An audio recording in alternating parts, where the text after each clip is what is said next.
Our Hit Parade, starring Frank Sinatra. Who knows what evil lurks in the hearts of men? And now, Smile a While with Lorenzo Jones and his wife, Belle. Here's the Manhattan merry-go-round that brings you the bright side of life, that whirls you in music to all the big night spots of New York town, to hear the top songs of the week sung so clearly you can understand every word and sing them yourself. This is the golden age of radio. I'm Dick Bertel, and tonight we'll take you on another audio excursion back to radio's formative years. You'll hear the programs that made the era golden, and meet people who made those broadcasts a reality. The Golden Age of Radio is brought to you tonight by WTIC and the Cromwell Savings Bank, headquarters for personal loans, conveniently located on Main Street in Cromwell. Here's your host, Dick Bertel.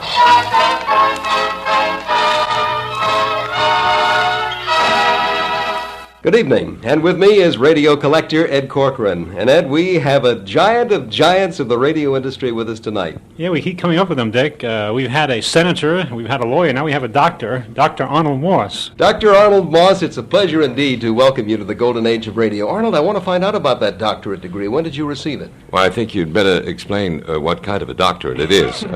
If you don't feel so good, don't call me. It's a Doctor of Philosophy, which I got in theater at New York University last June. Well, you must be very proud of that, and you had the opportunity to acquire it because you were working steadily at one location for a while, which is very difficult for an actor. That's right. I was in Follies, Hal Prince's Follies, and I knew that it was going to run somewhere between a year and 2 years, and I thought that it would afford me the luxury of going back to school and dropping the other shoe that I had not dropped 30 years before. I had done all my work toward the doctorate 30 years before when I had taught at Brooklyn College in between other things, and I went back and did it. You know, Ed, the voice of Arnold Moss is familiar to radio listeners today because he's on the CBS Mystery Theater, but it goes back a long time before that. Yes, I'm sure that, well, he's among my earliest voices I remember because, and it's still as vibrant today as it was then, Dick. There's no change that I can detect. It's still Arnold Moss, and it's a young Arnold Moss as far as the voice is concerned. It hasn't aged a bit. Well, tell me, Arnold, did you sound as mellifluous when you were a CBS announcer back in the early 30s as you do today? Or did your voice change? Or I don't know. It hasn't changed. Right now it's a little tired because I'm rehearsing in Lear, but up here at UConn. But I don't know that it's ever been more or less mellifluous because I've never been aware of the quality of my voice. My whole theory is, and I think you would both agree with me, that as soon as an actor or announcer becomes aware of the mellifluousness of his voice, he better go out and get himself another job because he's not paying attention to what he's saying, but rather how it sounds. You were 18 when you first got into radio. Where? In New York at CBS. I won some kind of a competition. Ken Roberts and I were hired at the same time by CBS and stayed on for a year or two until the Depression caught up with everybody. And then CBS fired 10% of everybody, from vice presidents down to bootblacks. And I was one of the last people hired, and I lost my job. And it didn't matter because radio drama began to happen at that time, and I became one of the regulars on the very first March of Time that ever was, along with, they're all dead now, people like Ted DeCorsia and Ed Jerome, and there were Arlene Francis and Agnes Moorehead, and but we got paid very, very well. We got paid $50 a week for the March of Time, where everybody else was getting $5 for doing the soaps. And it was a whole week. We just sat there, and I did the very first programs that were ever done on an experimental basis, the Columbia Workshop, with dear Irving Reese, who was an engineer who became a director and invented things that we now don't even think about, like the echo chamber and a filter. There was no such thing as a filter. A telephone conversation was done by putting a glass up to your mouth.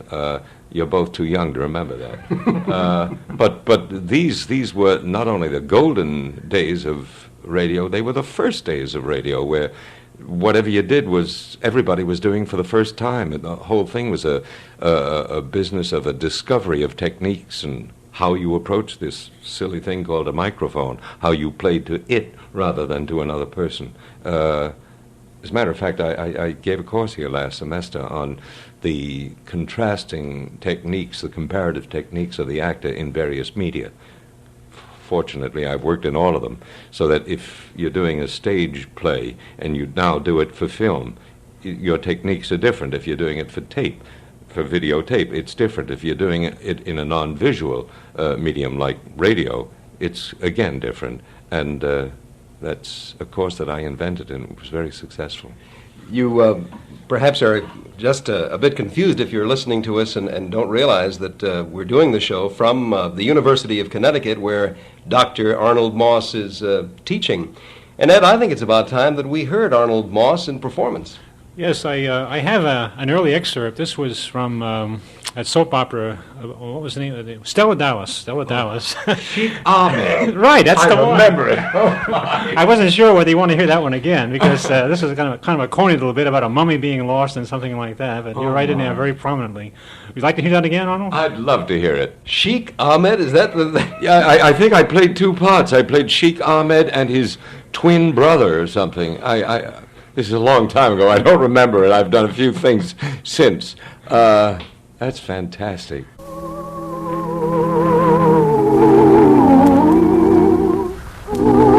And now for our sequel to Stella Dallas.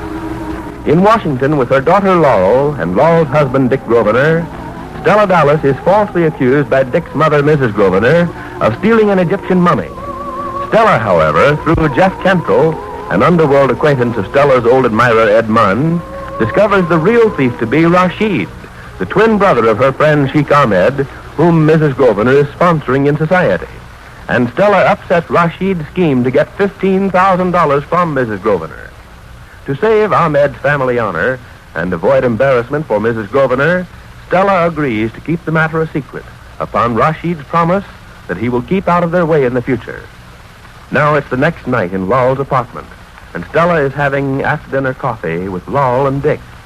Well, Stella, how does it feel to be back with Laurel and me in our apartment? Oh, it's just swell, Dick. Oh, Mommy, it makes me so happy that you're staying here with us instead of at that hotel. I never would have let you go there in the first place if it weren't... Well, I know, Lolly. You're thinking about the little misunderstanding you and I had coming down from New York on the train. Well, yes, I was. But that's all cleared up. And now I'm never going to let you go again. I still feel kind of guilty about taking that room away from Baby Jones' nurse. Oh, you didn't take it away from her, Stella. It's your room, and it always has been. Of course, Mommy. And anyway, I'd really rather have the nurse sleeping in the same room with Jones. Oh, both of you are sure doing everything you can to make me feel welcome. I guess you don't realize what an important person you are to everybody, Stella. Oh, why, Mother's singing your praises from the housetop. Why shouldn't she? After Mommy saved her from giving $15,000 to Rashid. I'm sure nobody but you, Mommy, could ever have discovered that Rashid was Ahmed's twin brother. We all thought Rashid was Ahmed. Yes, but you didn't know Ahmed had a twin brother, and I did.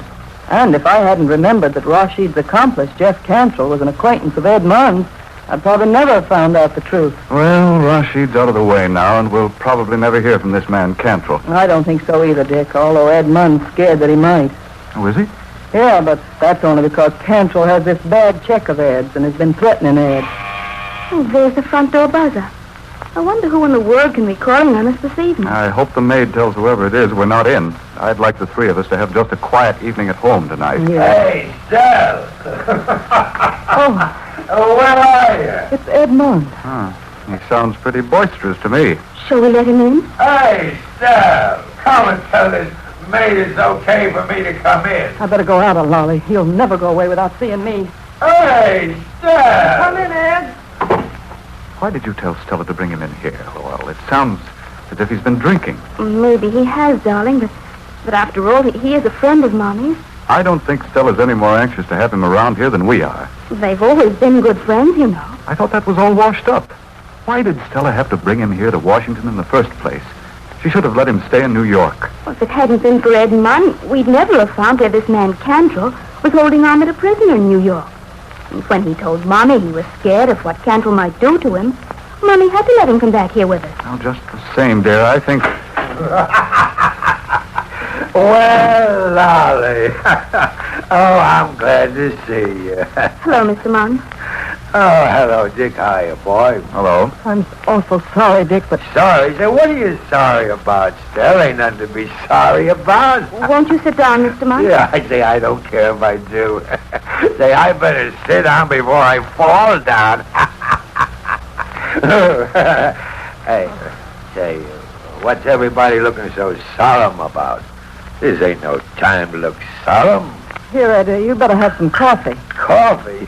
Say, what's the idea? Go ahead, drink it. It'll do you good. Hey, Stell, I spent $2 to get this way, and I ain't gonna spoil it with no black coffee. Oh, why'd you do it, Ed? Oh, I just had to have a little celebration tonight. But after this, I'm through. I'm glad to hear that. Oh, yes. I'm gonna make something out of myself. I'm going to settle down here in Washington and make something out of myself. Aren't you going back to New York, Mr. Munn? Oh, I can't go back to New York. If I go back there, Cantrell will bum me off. Ed, you mean you're going to live in Washington from now on? Surest thing you know, Stella, old girl. Going to settle down here and make something out of myself. Well, if you're going to make something out of yourself, Ed, don't you think it'd be a good idea to start behaving yourself right away? I told you it's just the last little fling. After the night's finished. But you're not serious about staying in Washington, are you? Well, I can't do nothing else, Dick. Cantrell would kill me sure if I went back to New York. Oh, that's a lot of hooey, Ed. Jeff Cantrell ain't bothering about nothing except keeping out of the way of the police.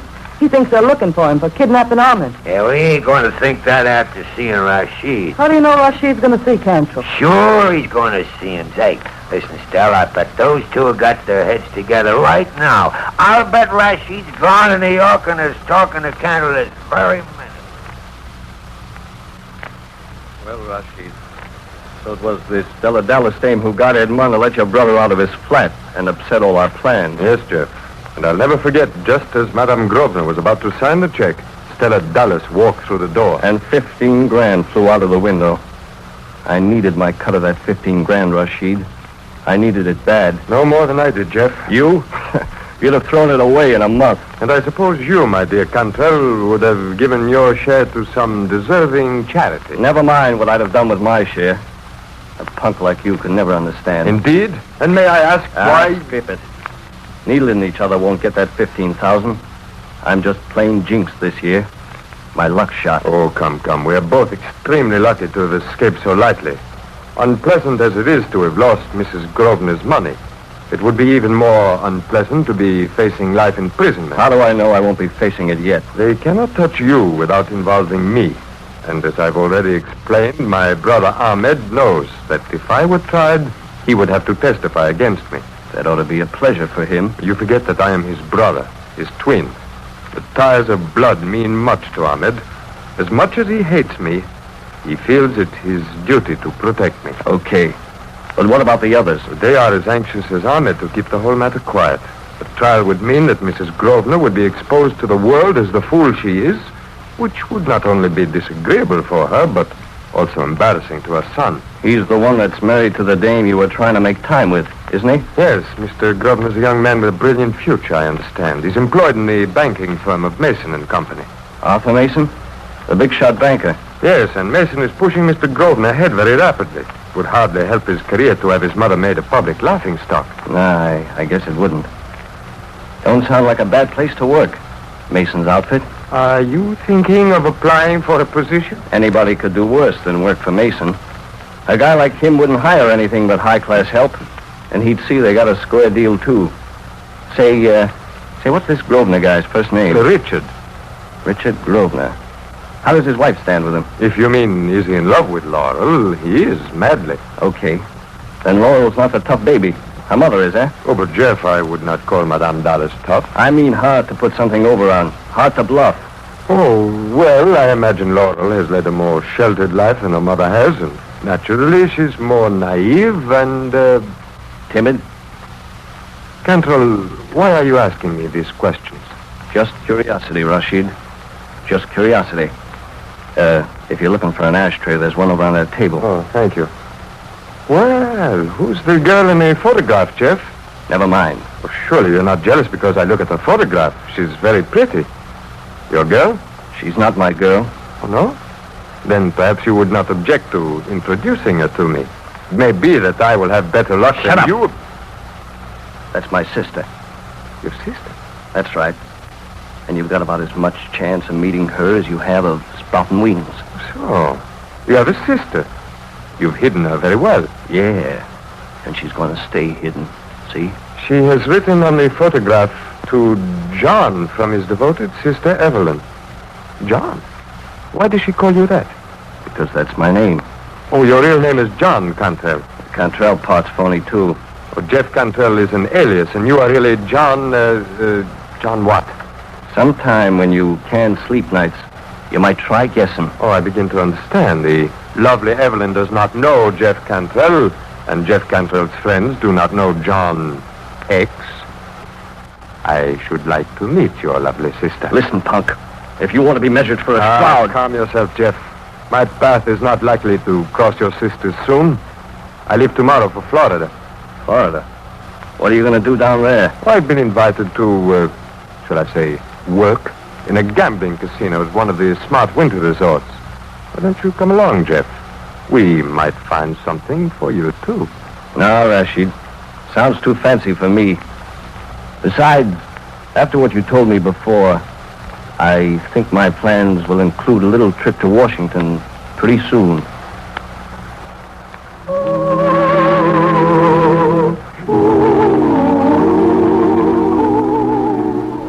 So Jeff Cantrell is planning to go to Washington soon. How will his visit affect Stella and her loved ones? And what of Ed Munn's decision to settle down in Washington? Don't miss the new developments in our sequel to Stella Dallas on Monday. Stella Dallas with Sheik Ahmed.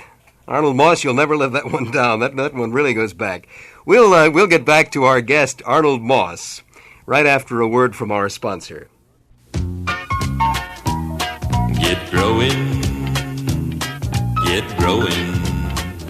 You can count the difference when you're growing. Cromwell Savings Bank of Cromwell. Yes, you'll grow more with Cromwell Savings because at Cromwell Savings you can count the difference. You'll have to agree that no budget is perfect, and no matter how carefully you handle your finances, sometimes money problems arise. That's where Cromwell Savings comes in. When you need a personal loan for new appliances or just to get your budget back on an even keel, stop in at the Cromwell Savings Bank. You'll find out for yourself at Cromwell Savings you can really count the difference. You'll grow more with us. Cromwell Savings Bank of Cromwell. Cromwell Savings Bank, member FDIC, where there is plenty of free parking. Cromwell Savings, located at Main and West Streets in Cromwell. Our guest tonight on the Golden Age of Radio is veteran radio, television, motion picture actor Arnold Moss. And while we were listening to that Stella Dallas recording, Arnold, you indicated that your wife wrote some of the Stella Dallas scripts? Not Stella Dallas. No. That was written by, I think, a lady by the name of Helen Brewer, who is an old friend of ours. My wife wrote John's Other Wife for 5 years, and then she wrote Amanda of Honeymoon Hill for a year and a half, and then she did a lot of special things for the Kate Smith Show, and broke a heart every time because they were edited and things. You weren't married to Elaine Carrington by any chance, were you? Is that who you mean? No. My wife is Stella Reynolds. And who was the woman in that excerpt we heard? Well, that was Ann Elsner, who played the role right from the very beginning until the end. Isn't that right? And she now, to the best of my knowledge, I think owns a restaurant somewhere on the river between New Jersey and Pennsylvania, a very famous restaurant. All right, let's talk about some of the shows that you appeared in. Obviously, the soaps were a way of earning a living, but they probably were not the most gratifying for the radio actor, were they? Well, they were indeed, because whether it was John's Other Wife or Merton Marge or Easy Aces or Big Sister, and I did them all. I don't think there was one that I did not do. I also did things like being the announcer for the New York Philharmonic for a couple of years, for being a stooge in a Spanish-speaking or a dialect Spanish-speaking stooge on one of the big shows, for being the narrator on an Archibald MacLeish series about, it was called, I think, The American Story, doing all kinds of things, and every one of them, aside from the financial aspects of them, FBI and Peace and War, Gangbusters, my gosh, Grand Central Station, all of those. I wrote some of them, too. The one thing that was so wonderful about radio, and I hope present listeners will have a chance to recall this on their own, was that for my sake, from my point of view, it was the only medium we've ever had that appealed completely to the imagination of the receiver, of the person who was getting it. He built the sets. He did the costumes. When I played an Inner Sanctum, for example, I once played a 400-pound man. I am anything but 400 pounds, but I was able to convince the listener that I was 400 pounds, so that, in a sense, the listener even cast the show. And I know of no medium ever in the whole history of the entertainment world where so much was given to the imagination of the person who was receiving it. I was on the listening end of radio, and I remember when publicity photos would come out of your favorite shows, and I was constantly disappointed. And these were good-looking men and women, but I was constantly disappointed in their faces because they weren't my faces. There was another thing that was very important about it until, until after the union stopped, came in and said you could only do so much. We all doubled like crazy. On Gangbusters, for example, we would play 6 and 7 parts in a half-hour show, and this called on a facility of technique, not necessarily good, of inventing voices, of inventing characterizations with no rehearsal. You were given the script and you rehearsed for an hour, and there you were on the air. And that, from an actor's point of view, kept you very much on your toes, and that was a wonderful thing.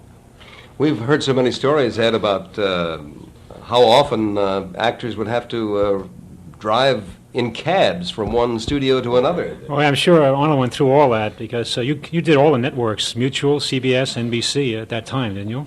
Yes, I remember I had 2 running parts. I think it was Big Sister and the Goldbergs, and one was at CBS, one was at NBC, and I had 4 minutes to get from 52nd Street in Madison over to what is now Radio City. And you'd have elevator men waiting for you, and you'd have cabs waiting for you, and you hoped that it wouldn't snow or rain, and you'd get in there out of breath, and gulp and take a deep breath and go from Reed Bannister to whatever you were playing on the Goldbergs. And we were very busy people, this hardcore of 25 or 30 of us. Everett Sloan, I mean, there were so many of us. And once in an interview like this, I was asked to say how many shows the greatest number of shows I'd ever done in a single week. And I had looked it up in advance, and believe it or not, and we were all doing this kind of thing. There was one period of 7 days in which I was on the air in 41 different shows. That's incredible. It's incredible, but I've got the records. 41 different shows in 7 days. Now, did you get to the point where you would hire someone to stand in for you? Oh, I'm glad you asked me that question. Yes, indeed, because the poor director, he'd only see you at airtime, and he'd say, we can't rehearse. Would you send a stand-in? And you'd send a stand-in, and you'd pay him whatever fees the union said had to be paid. And my favorite stand-in, I was always asked to get somebody whose voice resembled mine and who was a pretty good actor. My favorite stand-in is now a resident of this state, Connecticut, and if you have read the reports in places like Time magazine, you know that he earns a great deal of money by doing voiceovers. His name is Alex Scorby.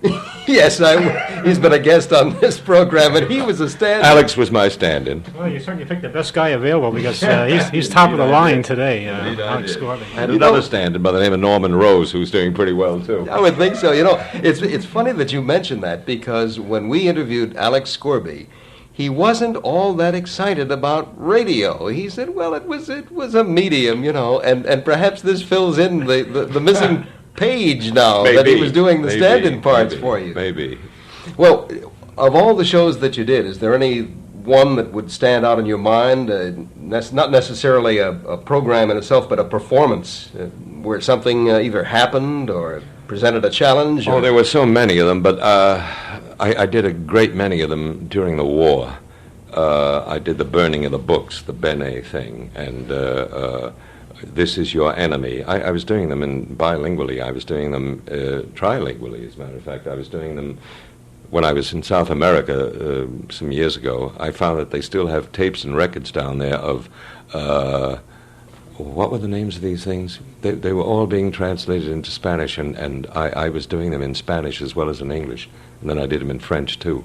Well, was this with Aldo Gazalbert by any chance? Because Aldo Gazalbert, he was doing that same thing at that time period. No, this was with Carlos Montalban, and this was for the coordinator of Inter-American Affairs, Nelson Rockefeller, and it was Las ideas no se matan, and hacia un mundo mejor, and they were all anti-Nazi and pro-democratic propaganda, so as to keep the South Americans on our side, and this, I think that whole spate of 3 or 4 years in there when you were called on to do everything that you could to, I think the expression is help the war effort, were terribly exciting. One of the most exciting things I ever did, and it's a long story, and I'll try to say it in 3 sentences, I was sort of kidnapped once by one of these agencies and put on a plane, I didn't know where, and in the middle of the night I was taken to a place where they were building airplane parts to send to Britain. And at 4 in the morning, it was in the neighborhood of Cincinnati, I discovered. I was brought to WLW, and here was an orchestra of 60 men and actors and everything else to narrate a film on the war effort. This was at the very beginning of the war. Where is Joe so-and-so? Oh, he was in Bataan, and that kind of thing. This factory had been built in 6 months in what had been fields, and here were kids who had been working in Woolworths 6 months before, turning out complicated airplane parts. This was one of the most thrilling things that ever happened to me in radio. I can imagine it would be. And it's about time we heard Arnold Moss again. Well, you mentioned this show already, and it's one of my favorites, and it stands up today. That's Gangbusters. And this is the Park Avenue Pilferers, this particular episode. And I think before they were on the air, you had a few good ones because you were slightly inebriated at the start of the show, at least in character, not in real life. So, you remember that show at all, by any chance? Not that particular one, but I may remember it if you play it. Now, Gangbusters, presented in cooperation with police and federal law enforcement departments throughout the United States. The only national program that brings you authentic police case histories. Now, to tonight's drama.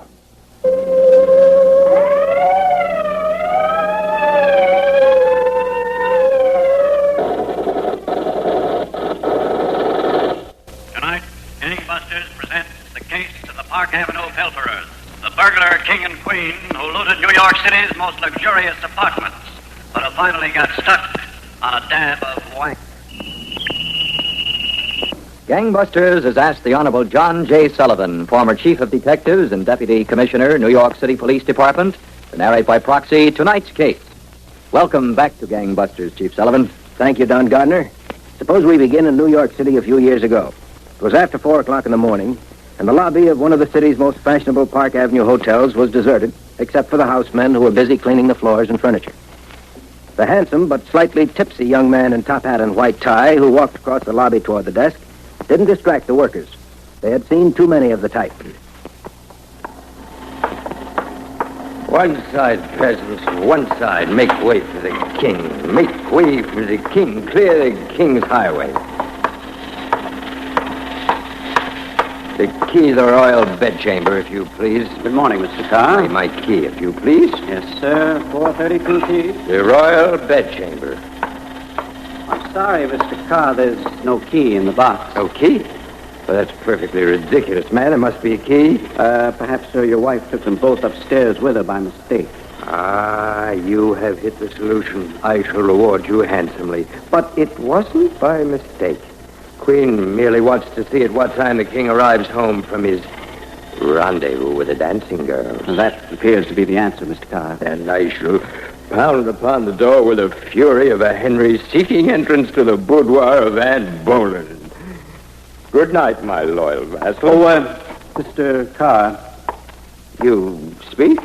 Perhaps I could send a bellman up with a passkey. Ah, a noble plan. I'll reward you twofold. Front boy. We shall foil the plot of the wicked queen. See? One of my grenadiers in uniform approaches. Yes, sir. Boy, take the passkey up and let Mr. Carr into 432. Yes, sir. After you, sir. Oh, I am not above my officers. We shall walk arm in arm. Yes, sir. Oh, you have to watch it, sir. Watch it. Rough terrain. Kind of a rough night, too, huh? Rough. Absolutely wild. Now, watch your step getting on the elevator there. Yes, I shall reward you handsomely also. 4. And some cherries. Rise, rise, rise to the heights. Yeah, only to the 4th floor, sir. Oh, well spoken, lad. I know. You shall reward me twofold. Tenfold. Okay, King, let's go. In yon direction, King. You know, it's a wonder how I can feel so good and so bad all at the same time. Well, it's no wonder to me, King. We approach. Okay. Try the key gently, lest we awaken the queen. If you've got the double lock on, Kingy, you're out of luck. Okay. Bully, lad, bully. Okay, watch your step, King. I'll get the light. A noble gesture, my... Uh-oh. The queen is in the parlor. Well, Andrew, are you dressed to go out tonight or last night? Well, just out for a walk around the block, my dear. Oh, excuse me. Andrew!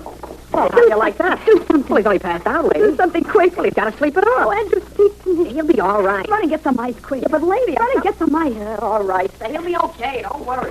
Andrew, speak to me. Speak to me. Hi, baby. Like a child. Did you leave the key in the door? Yeah. Grab it fast.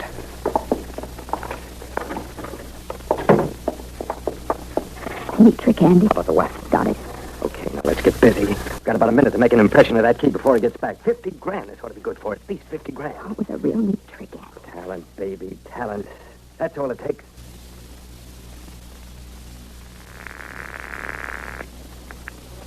Hello? Lieutenant Hanson? Yeah? Well, this is Will. Will? A bellhop at the park edge. Oh, yes. I'm sorry if I woke you, but you said call any time, so I'm calling. That's all right, Will. What's up? I think I got some information for you, Lieutenant. Oh? Yeah. I think a guy registered here got a wax impression of the passkey. The key looked like it had some wax left on it. Shall I light a match to it? No, we'll take care of that. You know who it was, Will? Yeah, a guy named Andrew Carr in 432. He's supposed to be from Chicago. He looked like a phony to me. The minute I saw him, he looked phony. All right, Will, just take it easy. Just tell me what happened. Well, he walks into the lobby a little after 4. Loaded, see? Or making like he was loaded. He walks up to the desk and asks for his key. But there's no key in the box, see? So the clerk gets the pass key and has me take him up.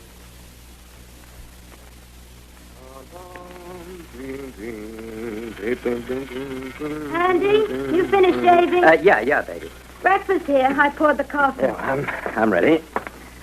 Oh, what a life. Room service, class galore. Oh, it's hard to be good at $20 a day. Well, every enterprise has got to have its investment, baby. This one will pay off. Want the cherry off my grapefruit? Thank you. Yeah, I hate to leave this comfort. Oh, Texas grapefruit. Then we're checking out today? Well, we got what we came after, didn't we? This trip, I mean. That little piece of wax is worth 50 grand at least. Pass the shirt, will you? Yeah. After breakfast, I want you to take that wax down to Harry and let him make up the key. Okay. Then we'll try it on our door here before we check out. You know, it's too bad, baby.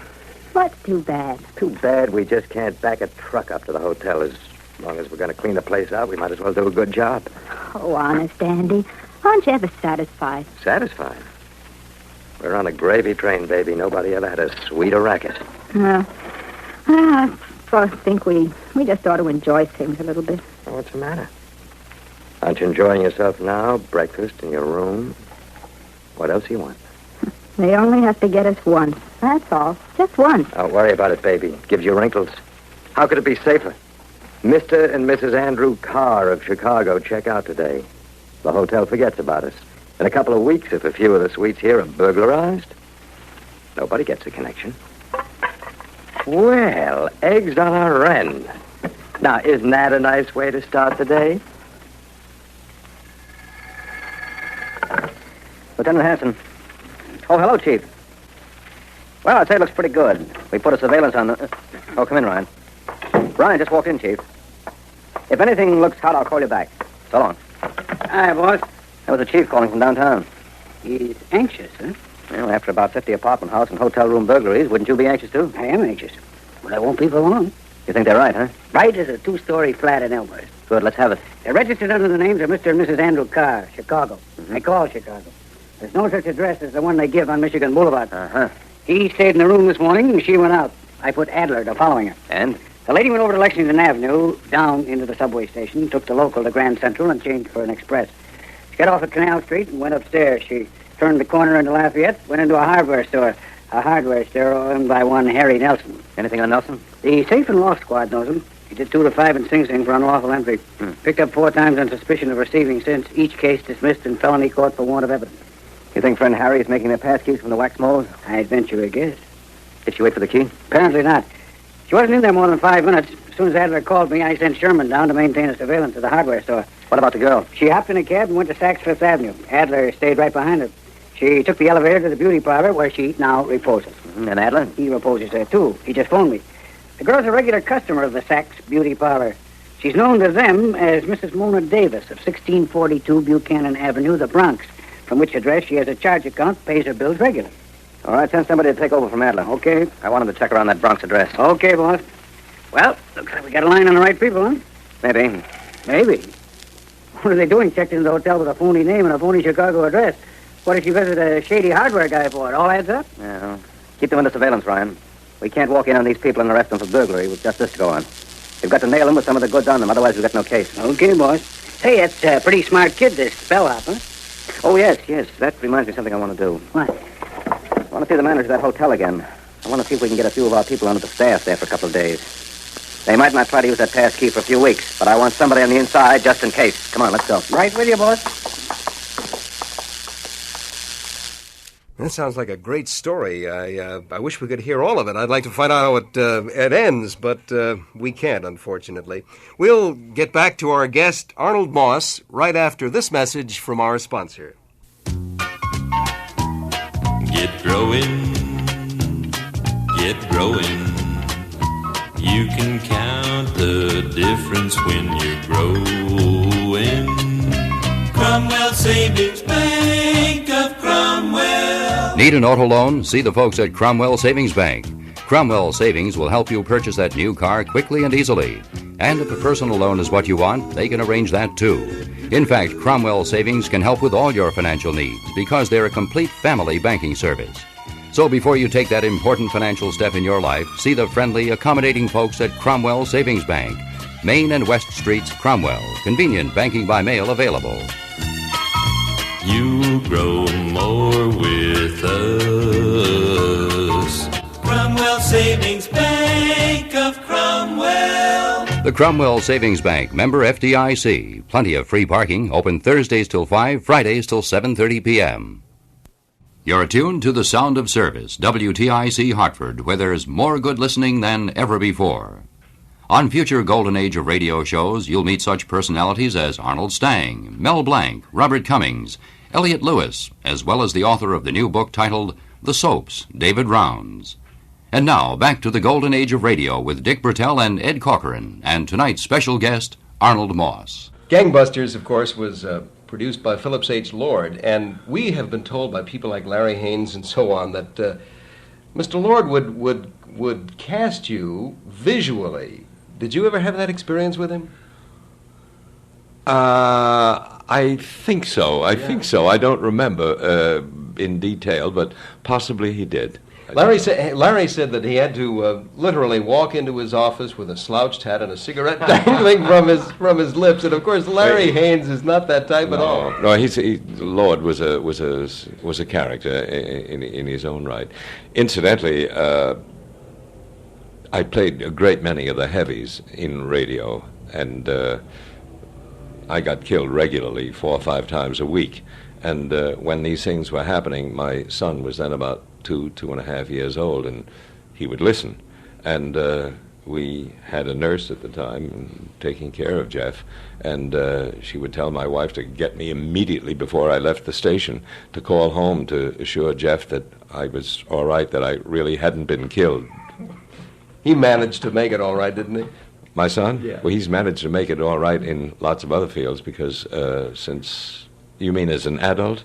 I mean as going through this traumatic experience. Oh, yeah. Well, I don't know. Maybe it left marks on him, but he became head writer of Sesame Street, and he's got 2 Emmys and a Grammy and a gold record and 6 books and 4 albums, and he's doing all right. I wouldn't worry about him. Speaking of writing, you said that you did some writing and that you'd like to do some more radio writing. Oh, yes. I started with my wife until I got into a play, and I had to say, okay, it's all yours. Started writing Aunt Jenny's True Life Stories. Have you got one of those, Ed?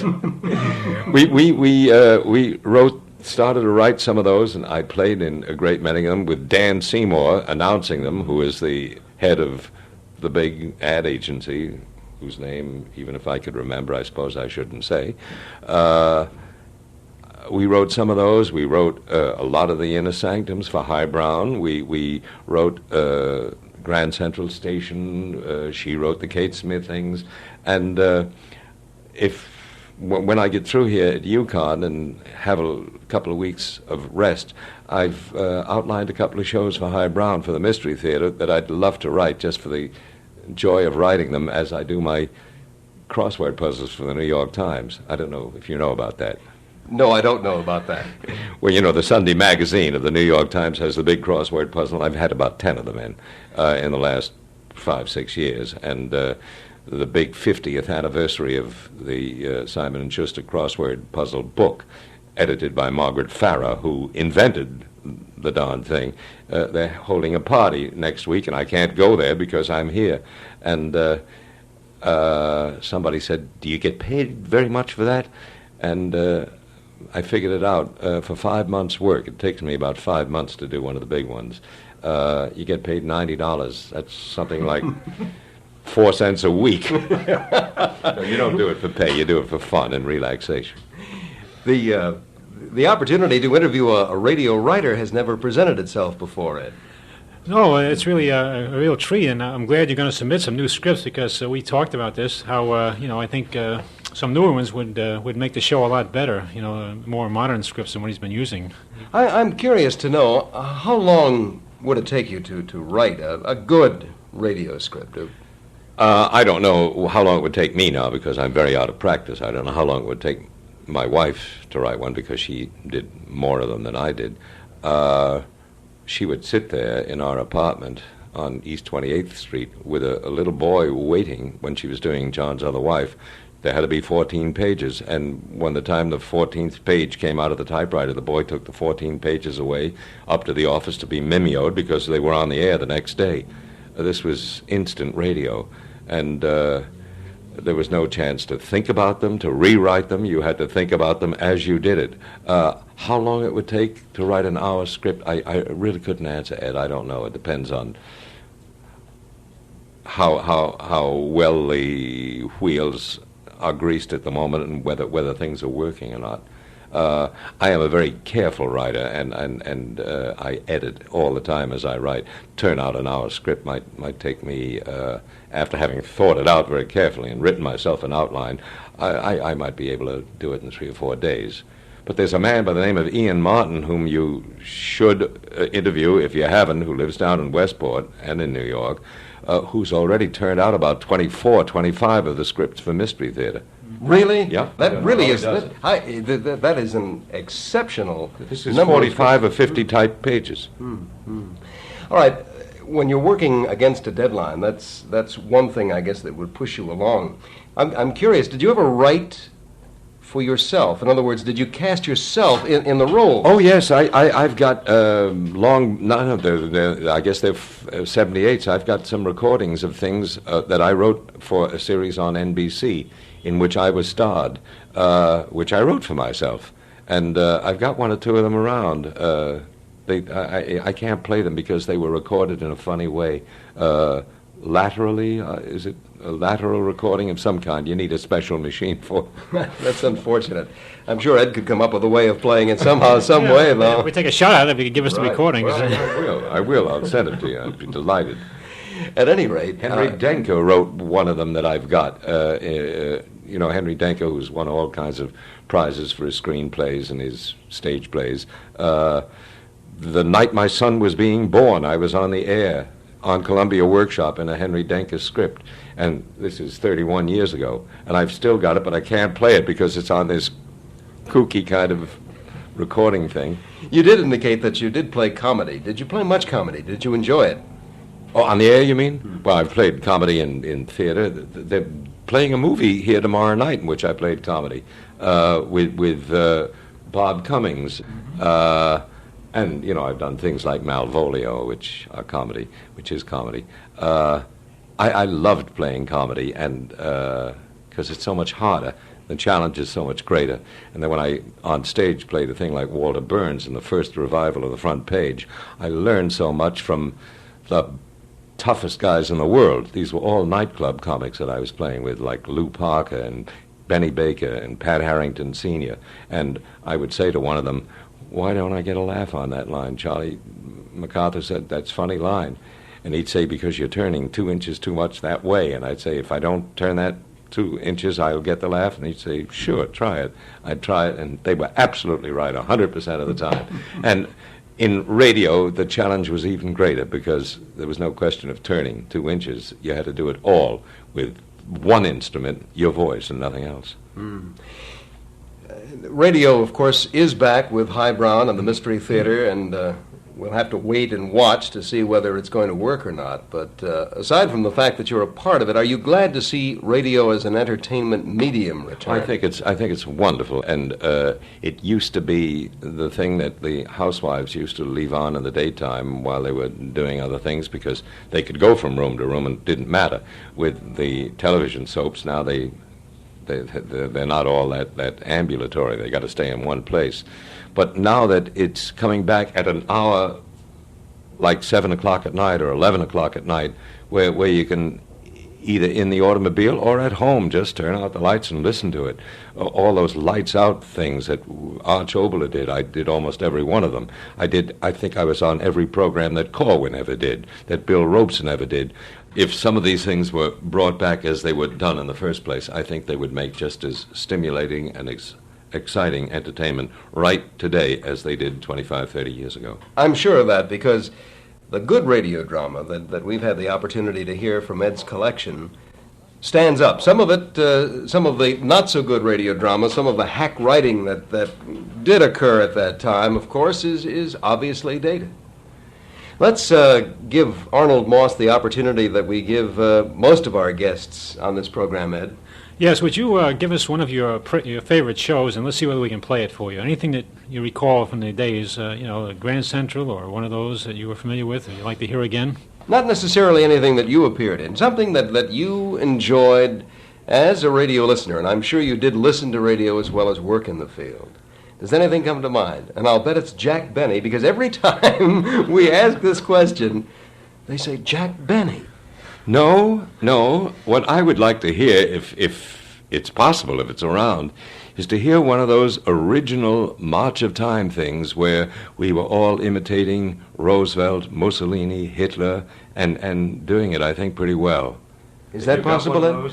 I'll try. I have an early one, and it may fit the bill, but that goes way back to the early 30s, what you refer to. Right? I do have one in the mid-30s. Maybe that'll help. No, that would be it. When Bill Adams, rest his soul, used to do Roosevelt before Carney ever did it, and he was just magnificent. Ted de Corsia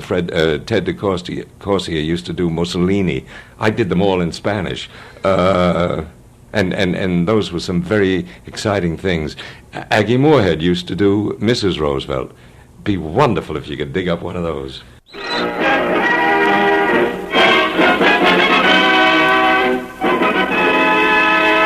March of Time.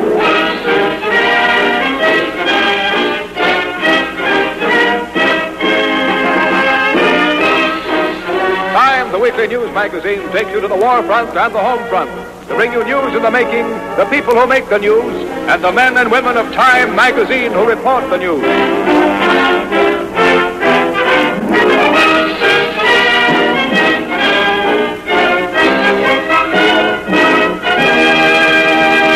Good evening, ladies and gentlemen. This is Westbrook Van Voorhis speaking for the editors of Time magazine.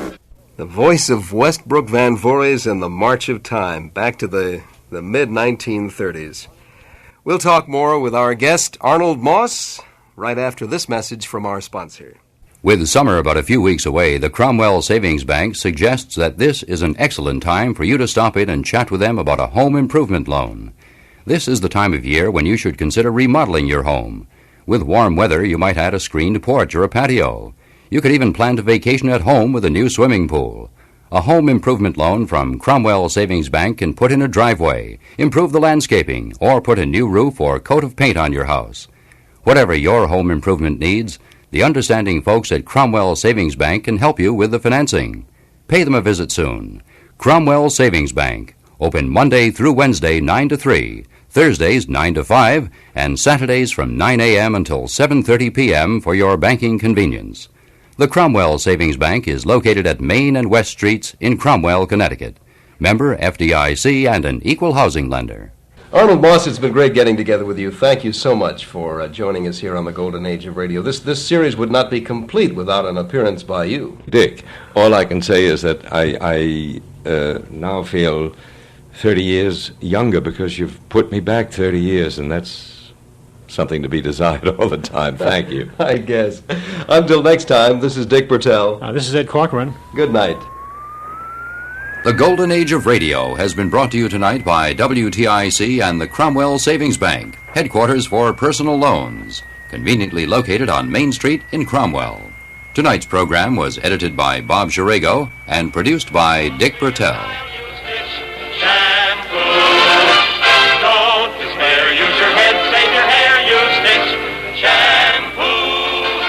Pepper Young's Family.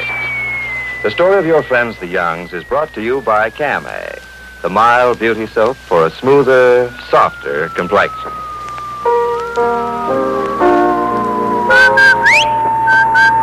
Rinse so white and rinse so bright.